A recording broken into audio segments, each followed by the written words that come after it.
Hello hello hello hello hello.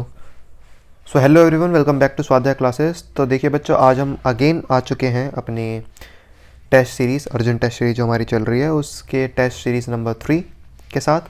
और इसमें आज हम डिस्कस करने वाले हैं उसके solutions. Okay, so without any time waste, let's go for it. So first of all, जैसे कि हम लोग सबसे पहले एमसीक्यूज़ को देखते हैं। तो एमसीक्यूज़ में आप सभी लोग देख सकते हैं कि लाइक 1 to 20 क्वेश्चंस मैंने ऑलरेडी मार्क कर रखे हैं। सो आप इसके थ्रू गो थ्रू कर सकते हैं। जैसे कि मैं अगर सीक्वेंस वाइज क्वेश्चन बोलता चलूँ तो first question is the balance chemical equation showing reaction between quick lime and water. So balanced equation आपको देखनी थी इसमें, that is option C. Okay, now second question is the colour of the solution observe after 30 minutes of placing zinc metal to copper sulphate solution is option B, that is colourless. ठीक है ना, जैसे ही आप zinc metal को copper sulphate solution के साथ मिलाते हो, so after 30 minutes you will notice that solution will become colourless. Then third question here saying is mild non-corrosive basis salt is, so here you can say that see that HCO3 is non-corrosive basic salt. ठीक है ना, otherwise sodium chloride is neutral, it is actual salt, and sodium hydroxide is basic in nature, strong basic in nature. Now let's come to question number 4. On adding dilute sulfuric acid to a test tube containing a metal X, a colorless gas is produced when a burning matchstick is brought near it. Which of the following correctly represent metal X? Sodium, sulfur, copper, silver. So yeah, the metal will be X. As we know that sodium is a very strong reactive metal in the whole reactivity series. तो इसीलिए sodium metal को हम यहाँ पे mark करेंगे। ठीक है ना। Now fifth question and first question, ये दो क्वेश्चन देख अगर आप नोटिस करोगे तो ये हमारे टेस्ट सीरीज जो सेकंड टेस्ट सीरीज थी उसके अंदर भी रिपीटेड क्वेश्चंस थे। ओके, तो यहाँ पे इसका ए जो पैटर्न है ऑक्सीजन मॉलिक्यूल का कोवेलेंट बॉन्डिंग शो करने के लिए, so electron correct representation is option A. Now let's come to question number 6 which is saying that an element with atomic number dash will form a basic oxide, then here it is sodium. ठीक है ना, on number 11 it comes sodium, so it forms basic oxide. Okay, otherwise all you are seeing other options, those are actually other than option C. A and B are actually here bases. Okay, those are non-metals, so they will form acidic oxides. Understood? And let's come to question number 7, that is an element M has 50% of electrons filled in the third shell as in the second shell. The atomic number of M is, that is 14. आपको अगर ध्यान से देखो तो sixth question का option C जो है वही इस पर्टिकुलर क्वेश्चन सेवन्थ का जो है पूरी तरीके से एक रिप्रेजेंटेशन है। सो अगर कोई बच्चा होगा तो ऑप्शन देख के ही यहाँ पे सेवन्थ क्वेश्चन मार्क कर देगा। Then next comes question number 8, that is generally food is broken and absorbed within the body of organism, in which other following organism is it done outside the body. So in the case of mushroom it is done outside the body, because आप सभी लोग जानते हैं कि mushroom जो होते हैं वो डिकम्पोजर्स की कैटेगरी में आते हैं। वो पहले अपने फूड को है सैप में कन्वर्ट करते हैं outside their body and they consume SAP. ठीक है ना, वो पहले ही बॉडी को बाहर गला देते हैं, सड़ा देते हैं, एंड उसके बाद उस सैप को कंज्यूम करके अपनी न्यूट्रिएंट्स को एब्जॉर्ब करते हैं। Question number 9 is saying that receptors are usually located in sense organs, gustatory receptors are present in option A tongue. Gustatory आपके टंग में मौजूद होती हैं। ठीक है ना, नोज में ऑल्फैक्टरी, आई में आपका फोटो रिसेप्टर्स, और ठीक है ना यही सब मौजूद होते हैं।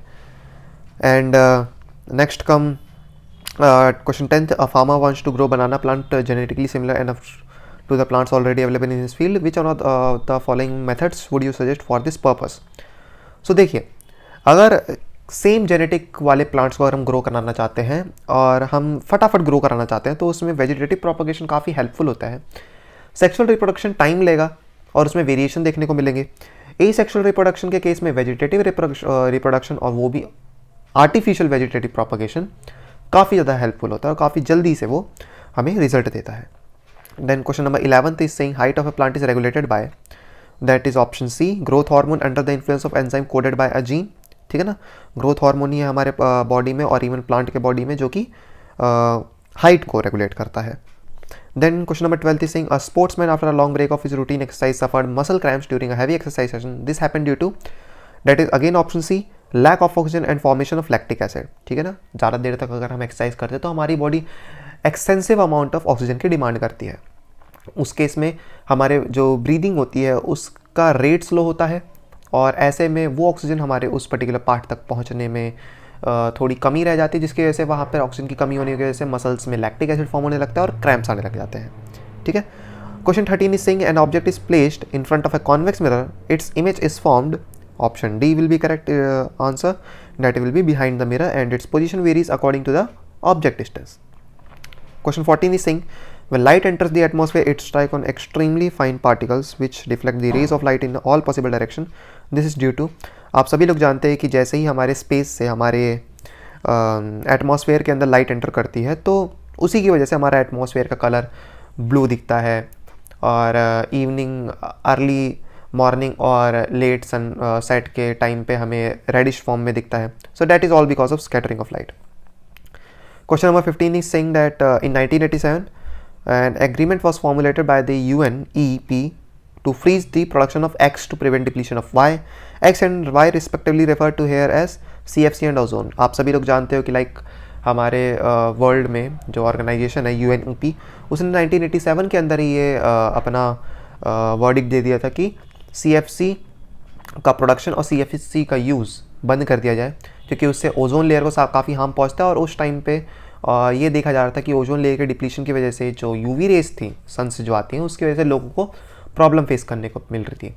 और वैसे भी अभी करंट टाइम पीरियड में पिछले कुछ 2 सालों में 3 साल हो गए हैं और कोविड टाइम पीरियड में आपने देखा था कि ओजोन लेयर ने काफ़ी अच्छे हद तक अपने आप को हील करा बिकॉज उस टाइम पे कोई भी नई व्हीकल्स रन कर रहे थे ना फैक्ट्रीज रन कर रही थी. बट इसका मतलब ये नहीं कि हम लोग दोबारा उस चीज़ को दिक्कत पहुंचाए, दोबारा उस चीज़ को हार्म करें. Okay, so CFC and ozone का मतलब टोटली बैन हो रखा है all over the world. But हाँ, अभी भी कुछ ऐसे देश हैं, कोई अभी ऐसे कई सारी गरीब कंट्री हैं, पुअर कंट्रीज़ हैं जहाँ पर अभी भी वो टेक्नोलॉजी इतनी ज़्यादा एडवांस नहीं हो पाई है, तो अभी भी वो ऐसे ही डिवाइसेस यूज़ करते हैं जिनमें CFC का यूज़ होता है. बट उनकी तादाद बहुत कम है. उससे आई डोंट थिंक सो कि ओजोन लेयर को इतना हार्म पहुँच पाएगा. But all over the world like majority हमारा जो अर्थ वर्ल्ड है उसका, वर्ल्ड की कंट्रीज़ हैं उसके अंदर CFC को बैन कर रखा है. ओके, उसके कई सारे हमें मतलब कह लीजिए तो सब्स्टिट्यूट फॉर्म ऑफ गैसेस हमें देखने को यूज़ करने को ऑप्शन दे दिया गया है. ओके, सो ये जो क्वेश्चन है 15th का, ये आपकी केस बेस्ड क्वेश्चन में आ सकता है. दैट्स वाई मैंने इसको इतना एक्सप्लेन करा. सो जो चीज़ें मैं आपका एक्स्ट्रा बताता रहता हूँ, जैसे कि मैं बोलता हूँ आप सभी को कि कॉपी पेन लेकर बैठा कीजिए और मेरी उन बातों को वीडियो पॉज करके अपने वर्ड्स के अंदर या मेरे ही वर्ड्स के अंदर जो मैं बोल रहा हूँ उसको वो लाइन बाय लाइन लिख लिया कीजिए. ओके, इससे क्या होगा कि एक क्वेश्चन के रिगार्डिंग अगर कोई मैं एक्स्ट्रा इन्फॉर्मेशन दे रहा हूँ सो मे बी वो बोर्ड एग्जाम के अंदर वही क्वेश्चन आपसे पूछ लिया जाए. ओके, सो एक क्वेश्चन से हमें 3 से 4 क्वेश्चन अगर पता लग जाते हैं देन उसमें क्या बुराई है. अंडरस्टूड. तो इसलिए कॉपी पेन लेके बैठा कीजिए और वीडियो पॉज करके ज़रूर उस पॉइंट को लिखा कीजिए. ठीक है ना. चलिए बढ़ते हैं हम आगे अपने 16 क्वेश्चन की तरफ. Which are the following feature related to biodegradable substance. So that is option A, broken down by biological process. ठीक है ना. इसके बाद assertion एंड रीजन क्वेश्चन आते हैं. 17th question is here is saying that assertion is saying that rusting of iron is endothermic in nature and reason is as the reaction is slow the release of heat is barely evident. तो देखिए यहाँ पे जो है 17th का जो answer है that is option D because here you know that assertion यहाँ पे गलत है क्योंकि रस्टिंग ऑफ आयरन जो होती है वो एक्सोथर्मिक इन नेचर होती है. और वहीं पे जो रीज़न है वो यहाँ पे सही है क्योंकि रिएक्शन इतनी स्लो होती है ना कि हीट को एनालाइज कर पाना काफ़ी मुश्किल होता है. इसका मतलब ये थोड़ी ना है कि हम कहेंगे कि हीट रिलीज ही नहीं हो रही है. हीट रिलीज हो रही है then we will say that it is an exothermic reaction. Okay, so here 17th का डी ऑप्शन. 18th क्वेश्चन कहता है यहाँ पे probability of a survival of an organism produced during sexual reproduction is more than that of organism produced through asexual mode. Reason is saying variation provide advantage to individuals for survival. बिल्कुल सही बात है. assertion यहाँ पे कह रहा है कि सेक्सुअल मोड ऑफ रिप्रोडक्शन से ऑर्गेनिज्म के अंदर वेरिएशन और प्रोबेबिलिटी ऑफ सर्वाइविंग ज़्यादा आती है बजाय एसेक्सुअल रिप्रोडक्शन के. और रीज़न यहाँ पे ये कह रहा है कि सर्वाइवल के चांसेस इसलिए बढ़ जाते हैं क्योंकि ऑर्गेनिज्म में वेरिएशन देखने को मिलती है. तो बिल्कुल सही बात है, दोनों स्टेटमेंट बिल्कुल सही है और दोनों आपस में इंटर रिलेटेड है. ए ऑप्शन इज करेक्ट है. 19th is saying that a compass needle is placed near a current carrying wire. The deflection of compass needle decreases when the magnitude of current in the wire is increased. ठीक है ना।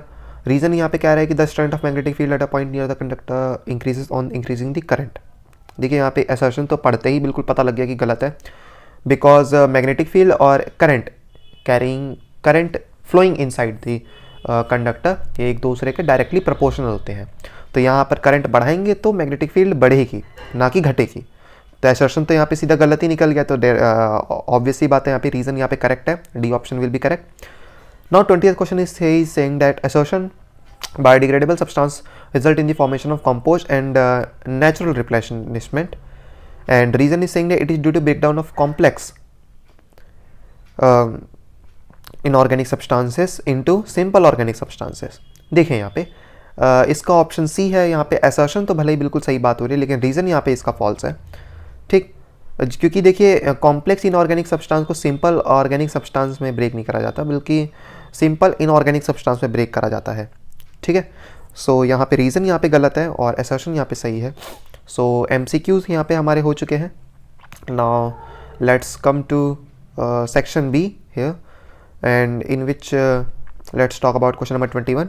फटाफट हम इन सभी को discuss करते हैं, और आप सभी लोग यहाँ पे ध्यान से भी देख सकते हो कि राइट साइड के अंदर यहाँ पे सोल्यूशंस भी गिवन है। तो कई सारी ऐसी बातें हैं जो सोल्यूशन से मैच करेंगी, कई सारी मैं अपनी तरफ से एक्स्ट्रा बताऊँगा। आप मार्किंग स्कीम भी देख सकते हो राइट साइड में, ठीक है। सो इस तरीके से आप सभी लोग मैचिंग करते चलेंगे। So let's talk about question 21 first.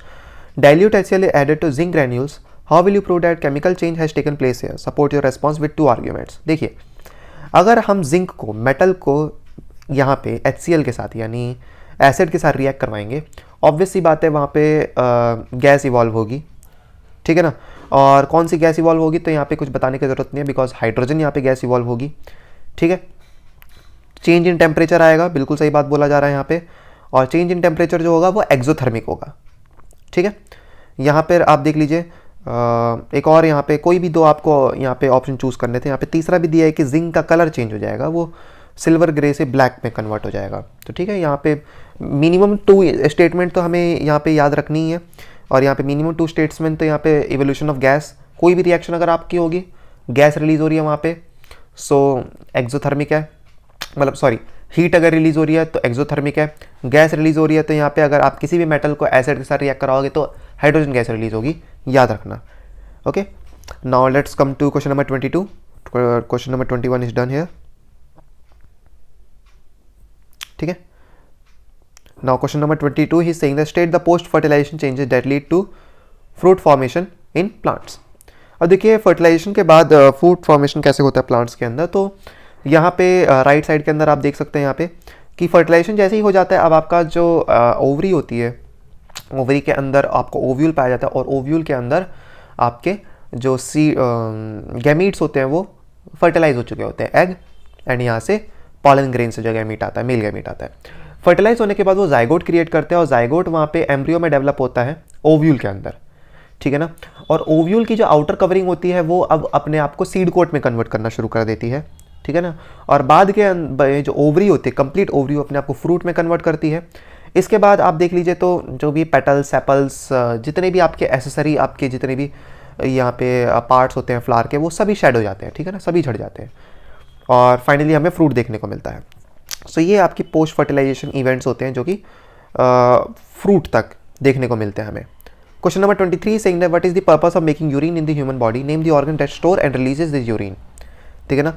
इसका और पार्ट भी मैं अभी पढ़ देता हूँ। तो why do arteries have thick and elastic wall whereas veins have valves. देखिए सबसे पहले इसका फर्स्ट सेक्शन में अगर बात करूँ तो देखिए हमारे बॉडी के अंदर अगर यूरिन अगर हमारे बनाने की क्यों ज़रूरत पड़ती है, तो देखिए हमारे बॉडी के अंदर कॉन्टीन्यूस फॉर्म के अंदर वर्किंग चलती रहती है, सेल्स वर्क करते हैं, और इसके बाद एक्सक्रीटरी मटेरियल प्रोड्यूस होता है, तो उन सभी को बॉडी से रिलीज़ कराना काफ़ी ज़रूरी हो जाता है, इंपॉर्टेंट हो जाता है। वो सारा का सारा ब्लड के अंदर डाल दिया जाता है, और ब्लड से वहाँ पे किडनी उसको फिल्टर करती है। Nitrogenous waste, urea, uric acid के फॉर्म में वो सभी के सभी ब्लड से हमारे एक्सट्रैक्ट करके यूरेटर के थ्रू होते हुए यूरिनरी ब्लैडर के अंदर स्टोर करा जाता है, और यूरेथ्रा के थ्रू होते हुए हम हमारे बॉडी से निकाल दिया जाता है, ठीक है। इसके बाद देख लीजिए अगर इसके और पार्ट की बात करें तो वेन्स की थिन वॉल्स क्यों होती है, और वहीं पे आर्टरीज की थिक वॉल क्यों होती है। सो देखिए आर्टरीज की अगर हम बात करें तो आर्टरीज पहली बात तो हमारे हार्ट से डायरेक्टली कनेक्टेड होती हैं, ठीक है ना। और वेन्स भी कनेक्टेड होते हैं, but flow of blood directly heart से आर्टरीज में आता है। सो डायरेक्ट हार्ट का जो प्रेशर होता है, ब्लड प्रेशर होता है, हार्ट प्रेशर होता है, उसकी वजह से आर्टरीज की वॉल थिक रखनी पड़ती है, ठीक है ना।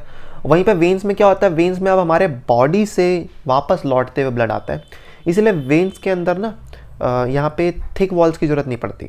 हाँ, लेकिन वेन्स के अंदर वॉल्स मौजूद होती हैं जो कि बैक फ्लो ऑफ ब्लड रोकती हैं, ठीक है ना। ये पॉइंट आप ज़रूर याद रखिएगा कि वेन्स के अंदर वॉल्स मौजूद होती हैं जो कि बैक फ्लो ऑफ ब्लड रोकती हैं, और ताकि हमारा ब्लड जो है वो सिंगल डायरेक्शन में फ्लो कर सके, ये नहीं कि बैक फ्लो करे, okay.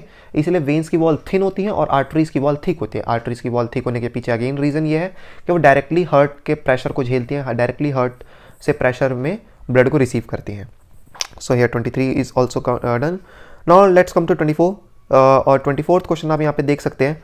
It is totally based on numerical purpose. So आप वीडियो पॉज करके इस क्वेश्चन को ध्यान से पढ़ सकते हो और पढ़ने के बाद यहाँ पे अपने आंसर को एनालाइज कर सकते हो, ठीक है ना। And if I talk about question number 25, then it is also here a numerical based question, ठीक है। and again you can pause the video here and directly concentrate on your answer, directly focus on your answer. So in my point of view these both questions are done from my side, but यहाँ पे let's talk about directly question number 26th. So 26th question here is saying that study the food chain given below and answer the question, ठीक है ना। यहाँ पर आप देखिए एक एरोइक फॉर्म के अंदर, एक फ्लो चार्ट के फॉर्म में आपको एक डायग्राम दे रखा है और क्वेश्चन पूछा जा रहा है, if the amount of energy available at the third trophic level is 100 joule, then how much energy will be available at the producer level, justify your answer, okay. And B question is saying that is it possible to have 2 more trophic level in the food chain just before the fourth trophic level, justify your answer. तो देखिए यहाँ पर ए की अगर मैं बात करूं तो बोल रहा है कि अगर थर्ड ट्रॉफिक लेवल पे, इट मीन्स ये कैमिलियन पे, अगर हमें यहाँ पे 100 जूल एनर्जी मिल रही है, तो बताइए प्रोड्यूसर लेवल पे कितनी एनर्जी हमको मिलेगी। सो ऑब्वियस सी बात है, इसको 100 अगर जूल मिल रही है तो ये 100 जूल तभी रिसीव कर पाएगा क्योंकि अकॉर्डिंग टू 10% लॉ कैटरपिलर के पास जितनी एनर्जी होगी कैमिलियन को उसका 10% मिलेगा। So as we know that 100 is the 10% of 1000, तो कैटरपिलर के पास 1000 जूल एनर्जी होगी और कैटरपिलर को भी 10% एनर्जी मिल रही है लीव से, जो कि प्रोड्यूसर है यहाँ पे। सो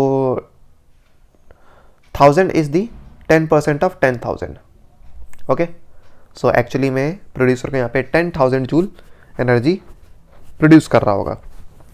और कह रहा है यहाँ पे बी क्वेश्चन में कि क्या एक ही ट्रॉफिक लेवल में, फोर्थ ट्रॉफिक लेवल पे 2 और ट्रॉफिक लेवल हम क्या मौजूद कर सकते हैं। तो देखिए यहाँ पे 4th नंबर पे स्नेक है, स्नेक के ऊपर क्या यहाँ पे 2 और ट्रॉफिक लेवल को हम ऐड कर सकते हैं कि स्नेक और मॉन्गूस के बीच में। तो देखिए ऐसा नहीं है।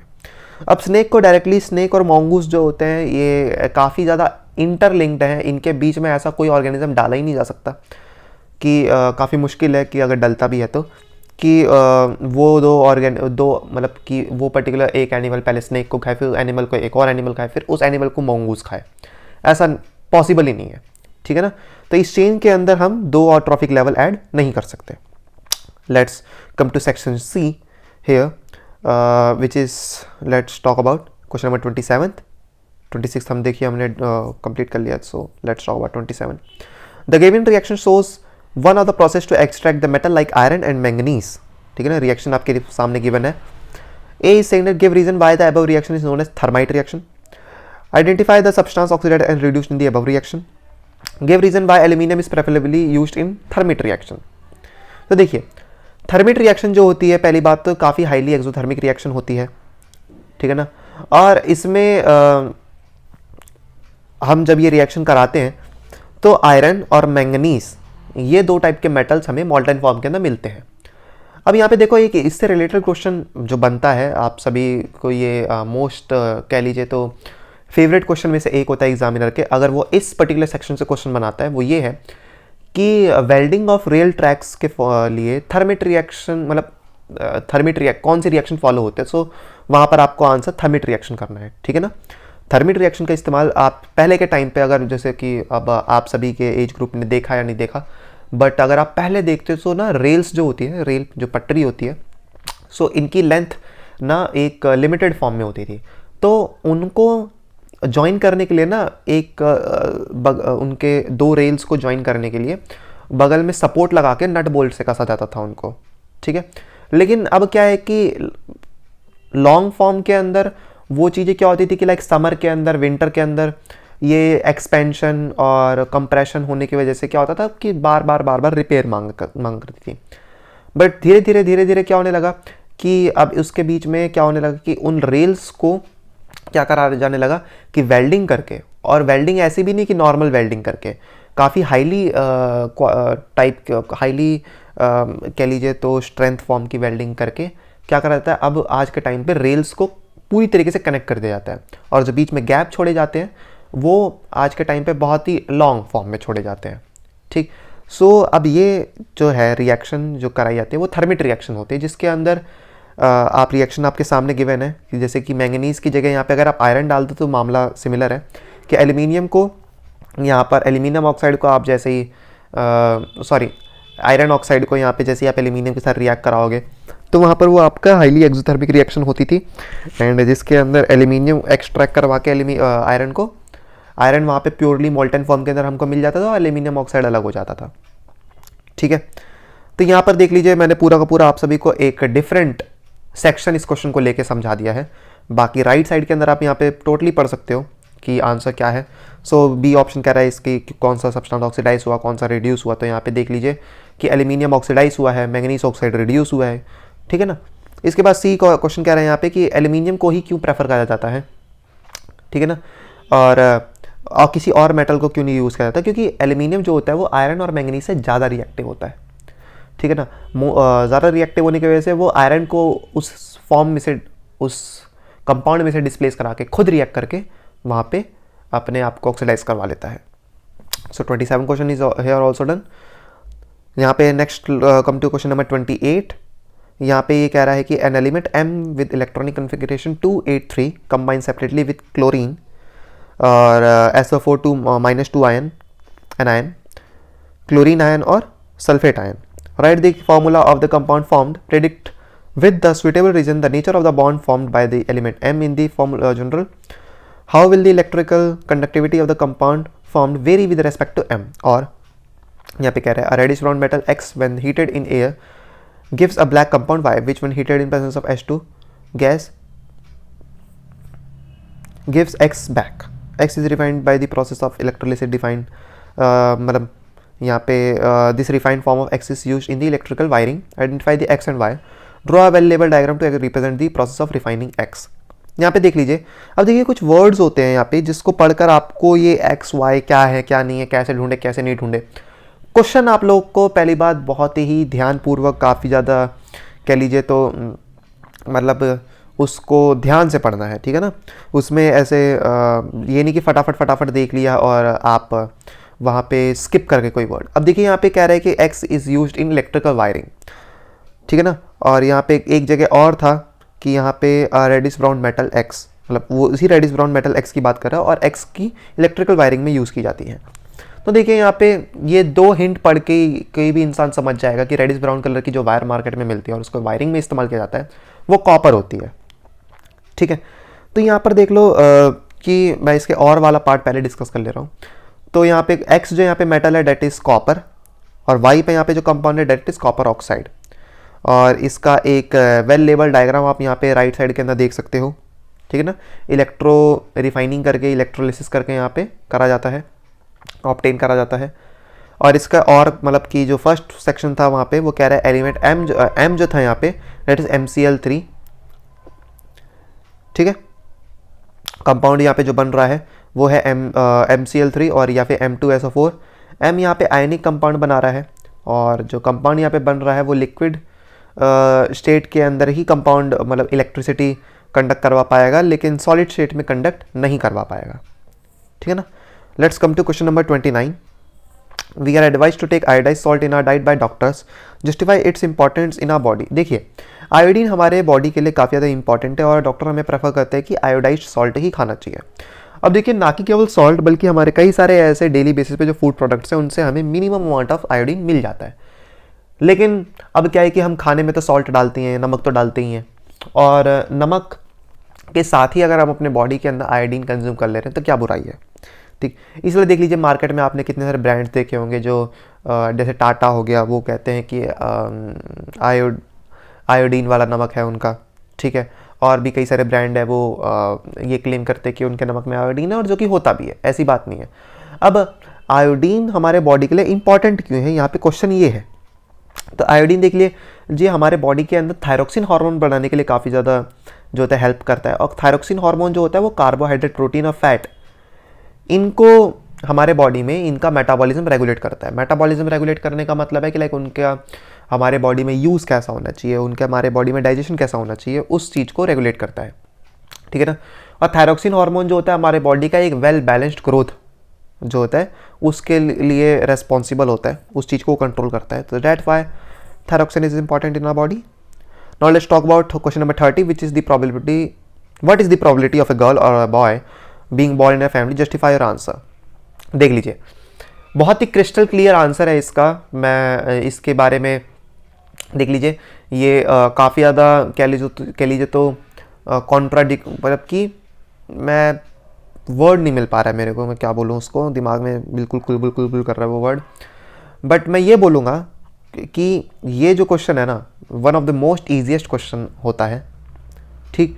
और बस लॉजिकल रीज़न आपसे जो एग्जामिनर होता है वो पूछने की कोशिश करता है, ओके। यहाँ पर देख लीजिए क्वेश्चन यहाँ पे कह रहा है कि एक लड़का या लड़की होने के, किसी फैमिली में पैदा होने के क्या चांस है। सबको पता है यहाँ पे कि 50-50% चांस होंगे। अगर लाइक एक कपल है वो बेबी प्लान कर रहे हैं, और अगर जो वहाँ पे फीमेल है, पार्टनर है, अगर वो प्रेग्नेंट है, तो ऑब्वियस सी बात है दो ही चांसेस होंगे, या तो फीमेल बेबी होगी या तो मेल बेबी होगा, ठीक है ना। यहाँ पे और कुछ तो, यहाँ पे और कोई चांसेस तो है नहीं, ठीक है ना। वो बहुत ही रेयर केस होता है कि जो इसके अंदर हमें थर्ड यहाँ पे जेंडर देखने को मिलता है, but that is a very very rare case, ठीक है ना। बट ऐसे में देखा जाए तो बॉय और गर्ल ही हो सकते हैं, मेल या फीमेल ही हो सकते हैं, so there are chances are 50-50। अब देखो यहाँ पे, लेकिन ये क्वेश्चन 3 मार्क का है, तो एग्जामिनर आपसे कुछ एक्सप्लेनेशन की डिमांड करता है। एक्सप्लेनेशन आप राइट साइड के अंदर देख सकते हो, आप पॉइंट वाइज भी दे सकते हो, स्टेटमेंट वाइज भी दे सकते हो, या आप डायग्रामेटिक रिप्रेजेंटेशन भी दे सकते हो, जो कि आपके बुक के अंदर सेक्स डिटर्मिनेशन वाला जो टॉपिक है, जिसमें एक्स वाई करके एक्स और वाई हम लोग करते हैं, ज्वाइन कराते हैं। सो आपको 2 XX वाले हमें आउटकम देखने को मिलते हैं, 2 XY वाले देखने को मिलते हैं। So the chances are 50-50, okay. जिसमें X chromosome is responsible for femaleness and Y chromosome is responsible for maleness, okay. So 30th question is also done here.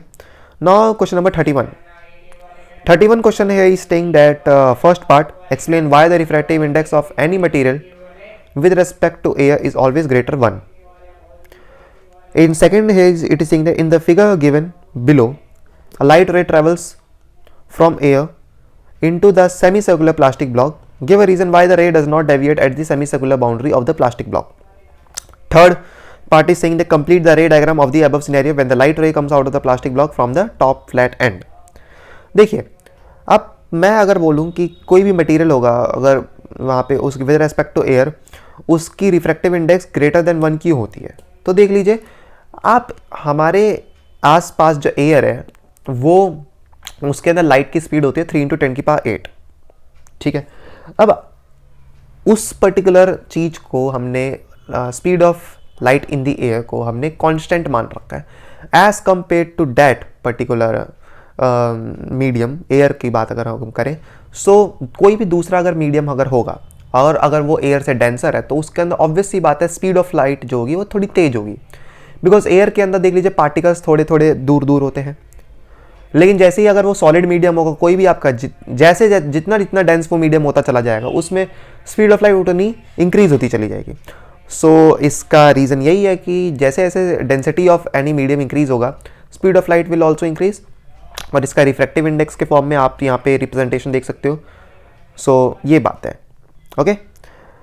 Second option है ये सेइंग दैट यहाँ पे कि यहाँ पे डायग्राम जो दे रखा है उसके अंदर सेमी सर्कुलर ब्लॉक के अंदर की जो रे है वो सेमी सर्कुलर बाउंड्री की तरफ क्यों नहीं डेविएट कर गई, ठीक है ना।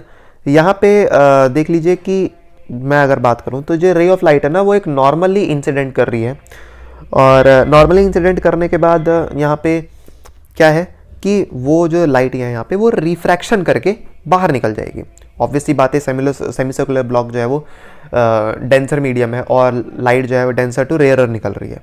सो ऑब्वियसली बात है, आप थर्ड डायग्राम के अंदर देख सकते हो कि अवे फ्रॉम नॉर्मल वो लाइट निकलेगी।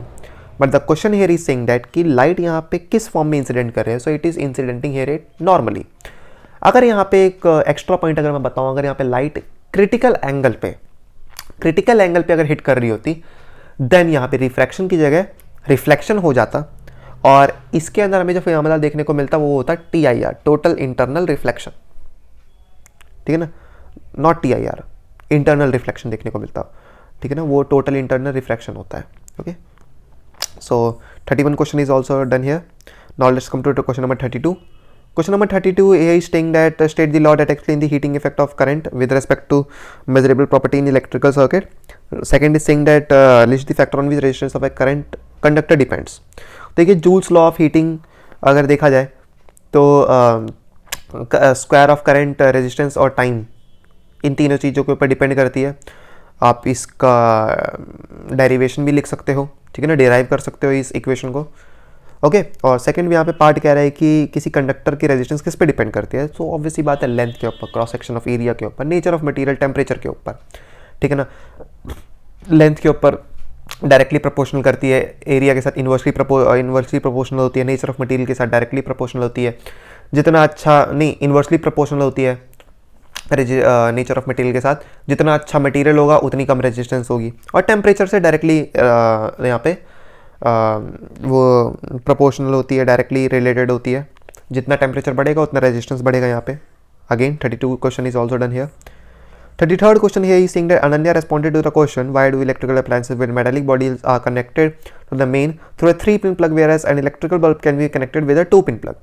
She wrote 3-pin plug reduce heating of the connecting wire. Is her answer correct or incorrect? Justify.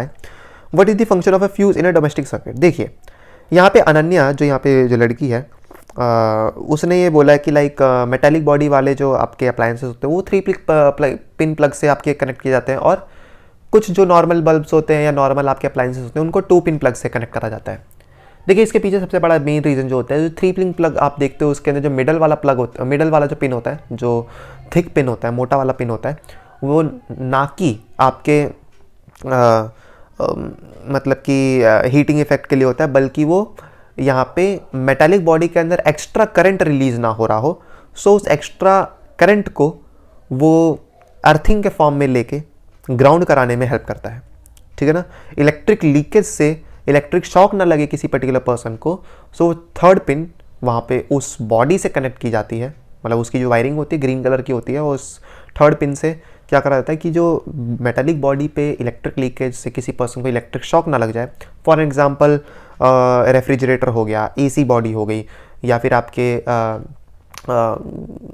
Microwave हो गया, अवन हो गया, ठीक है ना, ये मिक्सर जूसर हो गए, कोई भी आपका ऐसा होगा जो कि जिस पे मेटालिक बॉडी होगी उस पर आपको 3-पिन प्लग ही देखने को मिलेगा। और ऐसी बॉडी जो प्लास्टिक बॉडीज़ होती हैं, नॉर्मल आपके अप्लायंसेस होते हैं जिन उनमें 2 ही पिन प्लग देखने को मिलेगा, क्योंकि ऑब्वियसली बात है बॉडी के ऊपर इलेक्ट्रिक करंट निकल ही नहीं सकता, इलेक्ट्रिक लीकेज हो ही नहीं सकता, इलेक्ट्रिक लीकेज नहीं होगा तो करंट नहीं लगेगा उस पे से। ओके, तो उसका आंसर गलत है यहाँ पे फर्स्ट ऑप्शन का। और फ्यूज़ का डोमेस्टिक सर्किट में क्या काम होता है, तो देखिए कभी कभी क्या होता है, सप्लाई के थ्रू है ना थोड़ा ज़्यादा करंट का ओवरफ्लो कभी कभी आ जाता है, तो फ्यूज़ जो होता है वहाँ बीच में बैरियर के फॉर्म में काम करता है। अब हमारे घरों में आप सभी को पता है कि 220 वोल्ट और 50 एम्पियर पे करंट डिलीवर होता है। ऐसे केस में अगर मान लीजिए 50 की जगह 51, 52, 53 एम्पियर का करंट अगर आ गया, तो कुछ डिवाइसेस जो होते हैं उनकी एक रेंज होती है, अगर उस रेंज से ज़्यादा करंट अगर उनमें आ गया और वो वर्किंग कंडीशन में अगर मतलब वर्क कर रहे हैं अगर, तो ऑब्वियसली बात है वहाँ पे वो डिवाइस को डैमेज पहुँच जाएगा, शायद से वो काम ना करें, बर्बाद हो जाएगा आपका पैसा। वहीं पे एमसीबी क्या होता है कि अगर 50 एम्पियर का अगर आपके सप्लाई आ रहा है तो 50 एम्पियर का ही उसकी कैपेसिटी होती है उस फ्यूज़ की, कि वो सर्किट में लगता है। एमसीबी भी मेन सप्लाई में लगता है, ठीक है ना, फ्यूज़ तो डिवाइसेस में लगता है, एमसीबी आपका मेन सप्लाई में लगता है। और जिससे कि क्या होता है, अगर ज़्यादा करंट आ जाता है तो वहीं पे वो एमसीबी ट्रिप कर जाती है, और ट्रिप करने की वजह से क्या हो जाता है कि करंट आगे फ्लो नहीं करता, सर्किट ब्रेक हो जाता है। जिससे कि आपके डिवाइसेस प्रोटेक्टेड रहते हैं। सो देखिए 33rd क्वेश्चन को भी काफ़ी लॉन्गली हमने समझ लिया है, काफ़ी ज़्यादा समझ लिया है, ठीक है। सो इसी तरीके से देखिए यहाँ पे हमें जो है एक्स्ट्रा इन्फॉर्मेशन जो भी मिलती जा रही है उसको लिखते रहना है और समझते रहना है। Now let's come to section D here, and section D में question number 34 here is saying that Rahmat classified the reaction between methane and chlorine in presence of sunlight as a substitution reaction. Support Rahmat's view with the suitable justification and illustrate the reaction with the help of balanced chemical equation. And B here is saying that chlorine gas was prepared by using electrolysis of brine solution. Write the chemical equation to represent the change. Identify the other product formed in this process and give one application of each. Okay, तो यहाँ पे देख लीजिए, यहाँ पे जो रहमत की जो ऑब्जर्वेशन है उसकी रिएक्शन आपके सामने राइट साइड के अंदर गिवन है कि लाइक मीथेन को जब हम क्लोरीन के साथ रिएक्शन कराएंगे तो हमें मीथेन क्लोराइड, मतलब ठीक है ना, मीथेन क्लोराइड हमें देखने को मिलेगा। और जिस जहाँ पे देखा जाए तो सनलाइट के प्रेजेंस में ये देखा जाएगा। और वहीं पे यहाँ पे दूसरी अगर रिएक्शन की बात करें तो सोडियम को जब हम H2 के साथ रिएक्ट कराएंगे तो NaOH और क्लोरीन और हाइड्रोजन गैस देखने को मिलेगी हमें, ठीक है। और वहीं पे देखा जाए तो बैलेंस्ड केमिकल इक्वेशन है ये सारी की सारी। यहाँ पे बी पार्ट अगर हम देखें इसका, मतलब और पार्ट देखते हैं अगर हम, आप राइट साइड के अंदर वीडियो पॉज करके क्वेश्चन को मैच कर सकते हैं। और पार्ट अगर हम यहाँ पे देखें तो ये कह रहा है कि Raina while doing certain reaction observe that heating of substance X with vinegar like smell with substance Y in presence of concentrated sulfuric acid on a water bath gives a sweet smelling liquid Z having molecular formula C4H8O. When heated with caustic soda, Z gives back the sodium salt and compound Y. Identify X, Y and Z. Illustrate change with the help of suitable chemical equation. अब देखिए यहाँ पे question समझ के अगर आपको नहीं समझ आ रहा कि कौन सा क्या है तो देख लीजिए, मैंने वैसे ही बोला था कि ऐसे क्वेश्चंस के अंदर कुछ ना कुछ हिंट आपको दी ही जाएगी, आपको ध्यान रखना चाहिए कि क्या होगा। यहाँ पे बोल रहे हैं स्वीट स्मेलिंग लिक्विड। अब स्वीट स्मेलिंग लिक्विड नाम की चीज़ जो होती है ना वो एस्टर होती है। अगर आपने कार्बोनेटिक कंपाउंड चैप्टर को ढंग से पढ़ा है, उसका लास्ट सेक्शन थोड़ा सा अगर आपने ढंग से देखा होगा तो एस्टर स्वीट स्मेलिंग आपका कंपाउंड होता है।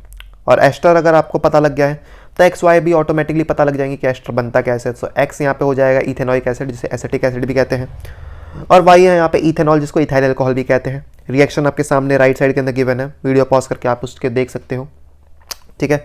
So question 34 is also done here. Now let's come to question number 35 कि given below are certain solutions, analyze and describe its possible impact on a person.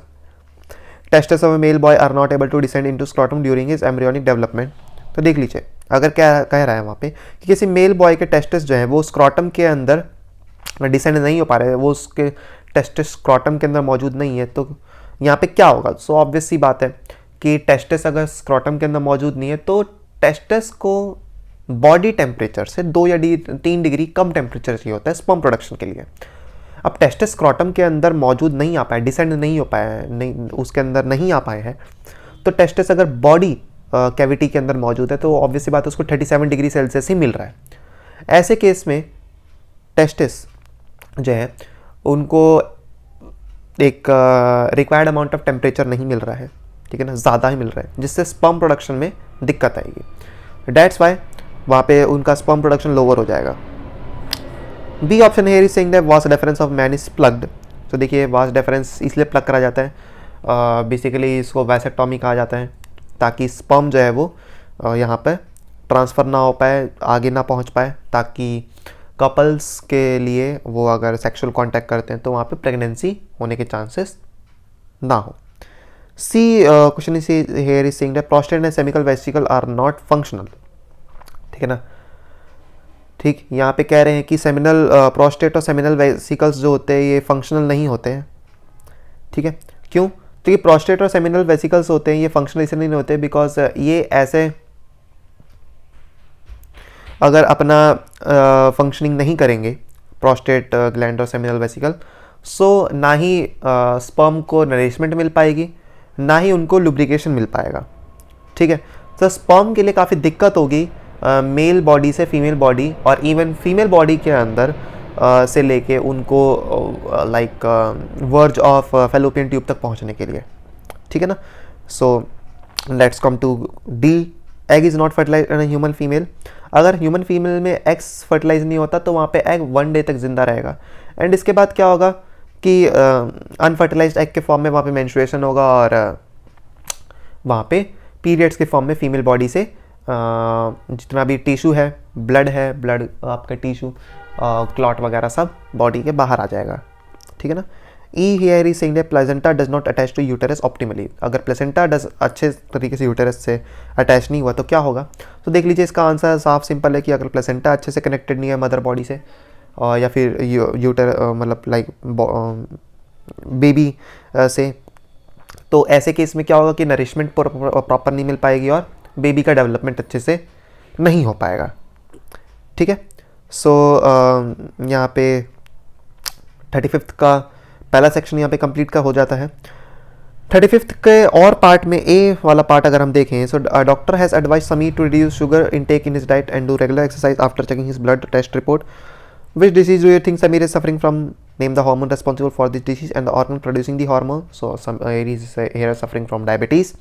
Insulin hormone की उसको ज़रूरत है, pancreas इस hormone को secrete करता है, okay. And यहाँ पे बी यहाँ पे कह रहे हैं which hormone is present in the area of rapid cell division in the plant, which hormone inhibits the growth. तो देखिए प्लांट के अंदर रैपिड सेल डिवीजन तो साइटोकिनिन करवाता है और एब्सिसिक एसिड जो होता है वो यहाँ पे उस पर्टिकुलर इतने ड्रास्टिक डिवीजन ऑफ सेल्स को रोकता है।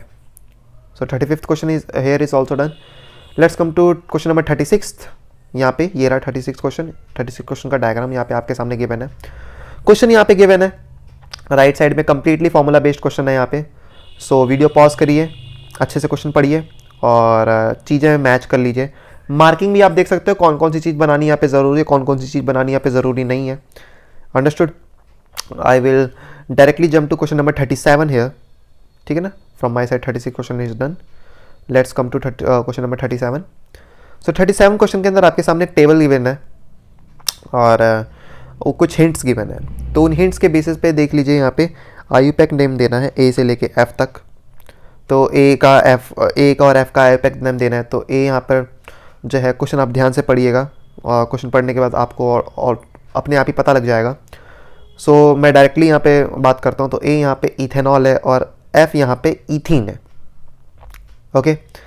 और यहाँ पे केमिकल रिएक्शन यहाँ पे दिखानी थी कि ए की यहाँ पे सी के साथ और ए की एफ के साथ, ठीक। तो यहाँ पे राइट साइड के अंदर आप देख सकते हो कि लाइक किस तरीके से यहाँ पे रिएक्शन गिवन है, ठीक है। इसके बाद 37th क्वेश्चन का और वाला पार्ट अगर हम देखें यहाँ पे, तो कह रहा है name the chemical reaction which occur in step 2 and step 5, identify the compound formed in these steps if A is replaced with the next homologue. तो यहाँ पे देख लीजिए ऑक्सीडेशन रिएक्शन फॉलो हो पा रही है ए से, जब एफ में रिएक्शन यहाँ पे हो रही है और ए टू सी में यहाँ पे रिएक्शन जो हो रही है वहाँ पे एडिशन रिएक्शन ऑक्सीडेशन रिएक्शन हो रही है और यहाँ पे जो है अगला कौन सा होमोलॉग यहाँ पे जो है वो स्विच कर सकता है यहाँ पे, तो प्रोपेनॉल, ठीक है ना। प्रोपेनॉल यहाँ पे इनको स्विच कर सकता है बिकॉज ये इथेनॉल यहाँ पे कंपाउंड है जो कि 2 कार्बन कंपाउंड है। नेक्स्ट जो आपका यहाँ पे होमोलॉग सीरीज के अंदर जो कंपाउंड आएगा that is with propanol 3 carbon compound. Understood? So 37th question here is also done from my side. आप कई सारे ऐसे क्वेश्चन है जिसके अंदर मेरे को इतना ज़्यादा डेटा बताने की समझाने की ज़रूरत नहीं पड़ी। जहाँ जहाँ मेरे को ज़रूरत पड़ रही है बताने की वहाँ मैं एक्सप्लेन कर रहा हूँ, ठीक है ना। बाकी जहाँ जहाँ मैं बोल रहा हूँ कि आप वीडियो पॉज करके राइट साइड के साथ मैच करा लीजिए, तो ऐसा मैं इसलिए बोल रहा हूँ ताकि आपका भी टाइम सेव हो, क्योंकि राइट साइड के अंदर जितना भी इन्फॉर्मेशन गिवन है डैट इज़ इनफ, ठीक है ना। वहाँ पे मेरे को एक्स्ट्रा कुछ डिलीवर करने की ज़रूरत नहीं है, ठीक है ना। अगर ये क्वेश्चन आएगा तो उसका आंसर राइट साइड में डायरेक्टली वही गिवन है, ठीक है ना। उस समय मैं एक्स्ट्रा कुछ आपको डिलीवर नहीं कर सकता, नहीं बता सकता। जहाँ पे मैं एक्स्ट्रा बता रहा हूँ वहाँ पर आप ध्यान से देखिएगा, ध्यान से ऑब्जर्व कीजिएगा। Understood? 38th question here is saying that यहाँ पे देख लीजिए ए से लेकर डी तक कुछ डायग्राम है और यहाँ पे जो डायग्राम है इसके अंदर अगर हम देखें तो राहुल और राहुल के फादर और राहुल की मदर और राहुल की सिस्टर निशा, इनके ईयर लोब्स दे रखे हैं। 2 टाइप के ईयर लोब होते हैं, एक फ्री होते हैं और एक आपके अटैच्ड होते हैं ईयर लोब। तो यहाँ पे देख लीजिए क्वेश्चन यहाँ पे है पूछ रहा है कि लाइक यहाँ पे राहुल जो होता है अपनी फैमिली के अंदर ये ऑब्जर्वेशन देख के क्या काम करता है, एक सर्वे करता है अपनी क्लास के अंदर, तो जिसके अंदर फ्री ईयर लोब्स जो होता है मेल के अंदर 36 पाए गए हैं, फीमेल के अंदर 31 फीमेल्स हैं उनके अंदर फ्री ईयर लोब पाए गए हैं, और 14 मेल के अंदर अटैच्ड ईयर लोब है, और 19 फीमेल में भी जो है अटैच्ड ईयर लोब पाए गए हैं। तो यहाँ पे देख लीजिए, वीडियो पॉज करके आप देख सकते हो कि क्वेश्चन यहाँ पे क्या पूछ रहा है और राइट साइड में आंसर क्या गिवन है। ठीक है ना, वीडियो पॉज करिए, क्वेश्चन पढ़िए, आंसर के साथ मैच कीजिए और पूरी तरीके से यहाँ पे अपने आंसर को जस्टिफाई कीजिए। And last question but not least 39th question here it is. ठीक है, और 39 क्वेश्चन यहाँ पे टोटली आपका जो है वो जो है न्यूमेरिकल बेस्ड क्वेश्चन है। So in numerical based question again I can't deliver you anything. यहाँ पर आप वीडियो अगेन पॉज कीजिए, राइट साइड के अंदर देखिए, लेफ्ट साइड के अंदर क्वेश्चन गिवन है। ठीक है ना, मैच करिए, मार्किंग स्कीम आपके सामने दे रखी है, किस तरीके से कैसे क्या चीज़ सॉल्व होगी।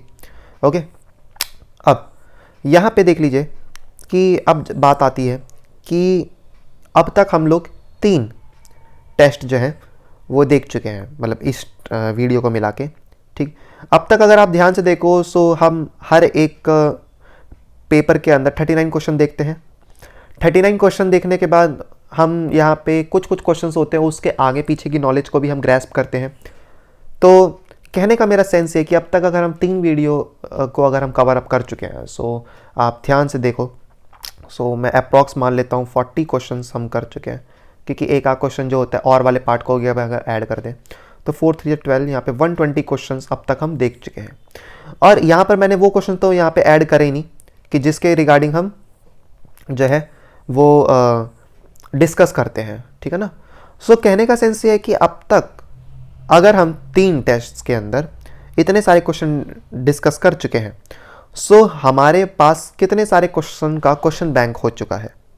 ठीक है, सो मेरे कहने का सेंस ये है कि देखिए लास्ट मोमेंट पे, चाहे मैं केवल ना कि केवल साइंस की बात कर रहा हूँ, बट ये तो हमारी हमने टेस्ट सीरीज़ चला रखी है, एक टेस्ट का पैटर्न है जो कि हमारे बच्चे दे रहे हैं, और इवन आप सभी के लिए भी जो भी एक्स्ट्रा, ठीक है ना, यूट्यूब की जो फैमिली है अगर आप देख रहे हो इस पर, सो उनके लिए भी ये चीज़ काफ़ी हेल्पफुल है कि अगर आप लोग लास्ट मोमेंट पे क्वेश्चंस काफ़ी ज़्यादा अगर आप अटैम्प्ट करते हो ना बच्चों, सो ये आपके लिए काफ़ी हेल्पफुल रहेगा। ठीक है ना, क्योंकि इन दी एंड आप सभी को एग्ज़ाम्स के अंदर तो क्वेश्चन ही अटैम्प्ट करने हैं। अंडरस्टूड। सो यहाँ पर इन सभी क्वेश्चंस को करने के बाद, या इन क्वेश्चंस के आगे पीछे के क्वेश्चंस जो होते हैं, आगे पीछे के टॉपिक जो होते हैं, जिन टॉपिक से क्वेश्चन पूछा जा रहा है, उनके आगे पीछे के टॉपिक को अगर आप पूरी तरीके से कवर अप कर लेते हो, सो मुझे नहीं लगता कि लाइक आप लोग बोर्ड के अंदर बैठोगे और आपको हेजिटेशन महसूस होगी, क्योंकि ऑलरेडी आपने इतने सारे क्वेश्चंस देख चुके हो। अभी भी ये टेस्ट सीरीज़ रुकी नहीं है, अभी भी हम आगे कई सारे ऐसे टेस्ट सीरीज़ हैं, कई सारे इंपॉर्टेंट क्वेश्चंस जो मैं आपके सामने एग्ज़ाम तक लेकर आता रहूँगा। अंडरस्टूड।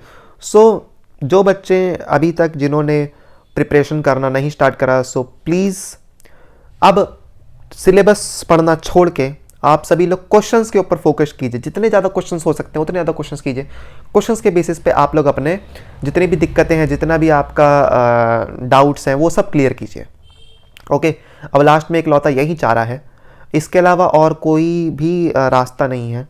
अंडरस्टूड। सो देखिए, काफ़ी ज़्यादा मैंने इस आई थिंक आज के टेस्ट सीरीज़ को, आज के सोल्यूशन वाली सेशन को लेने में टाइम ले लिया है। सो मैं अभी का ज़्यादा टाइम वेस्ट नहीं करूँगा, फटाफट इस वीडियो को हम यहीं पे रैप अप करते हैं। मिलते हैं नेक्स्ट सेशन में, नेक्स्ट वीडियो में, नेक्स्ट सोल्यूशन के साथ। तब तक के लिए बाय बाय।